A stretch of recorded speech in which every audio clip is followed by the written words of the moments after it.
ఈరోజు నేను ఈ స్థితిలో ఉన్నానంటే కాస్త కూస్తో దేవుని మాట వినటం.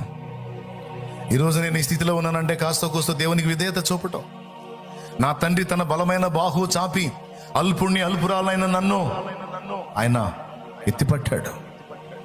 ఈరోజు పట్టడన్నం తింటున్నాను, సమాజంలో కాస్త గౌరవనీయంగా ఉన్నాను, ఒక మంచి గుడ్డ కట్టాను. ఈరోజు నా పిల్లలు నేను క్షేమంగా ఉన్నాను. నా దేవుని కృప.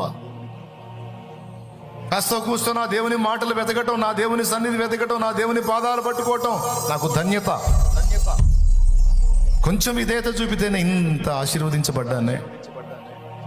నేను పూర్తి విధేయత చూపితే నా తండ్రి నన్ను ఇంకా ఆశీర్వాద కారణంగా చేస్తాడు కదా. నేను వింటాను ప్రభువా, మళ్ళా నీ పాదాల దగ్గరికి వస్తా ప్రభువా. ఇప్పుడు నన్ను ఆశీర్వదించావు ఇంతవరకు, ఇక నేను ఆశీర్వాదమగునట్లు నన్ను దీవించు.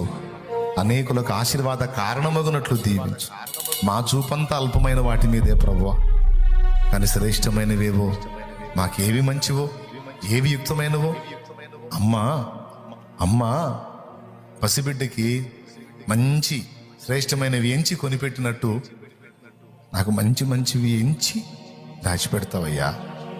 నువ్వు నాకు అమ్మవి అయ్యవి కూడా. ఇప్పటిదాకా నా ఎంపికలన్నీ తేడాబడ్డాయి. ఇప్పటిదాకా నేను ఎంచుకున్నవని నా అగచాట్ల కారణమైనాయి. నాకు మానసిక క్షోభను మిగిలించాయి, అవమానాన్ని తెచ్చాయి. నా ఎంపికలు వద్దాయా. నాకు శ్రేష్టమైన దాన్ని ఎంచి దాచిపెట్టాలని వాగ్దానం చేశావు. నేను నీ పాదాలే పట్టుకుంటున్నాను. నాకు సాయం చేయ, నన్ను అనుగ్రహించు. నా తండ్రి నిన్ను బాధ పెట్టాను.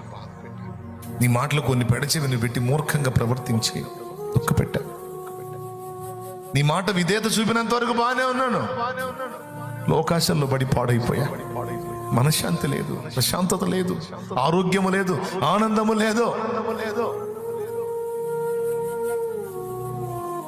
ఈరోజు నిన్ను క్షమాపణ కోరుతున్నాను. సమయంలో నీ సన్నిధిని వెతికినట్టు నేను వెతుకుతాను. నిజమే ప్రభువా, నిన్ను కూర్చిన మాటలు విన్నాను కానీ వ్యక్తిగతంగా నిన్ను కలుసుకోలేకపోయాను. యెహోవాకే పరిచర్య చేస్తున్న సమయంలో యెహోవాని ఎరగలేదంటే వ్యక్తిగతంగా కలవలేదు, నీతో ఫ్రెండ్షిప్ చేయలేదు. ఆ తర్వాత ఏలీ చెప్పిన తర్వాత నీతో సహవాసం మొదలుపెట్టాడు. తన జీవితం ముగిసేంత వరకు నీ మాట వింటానే ఉన్నాడు.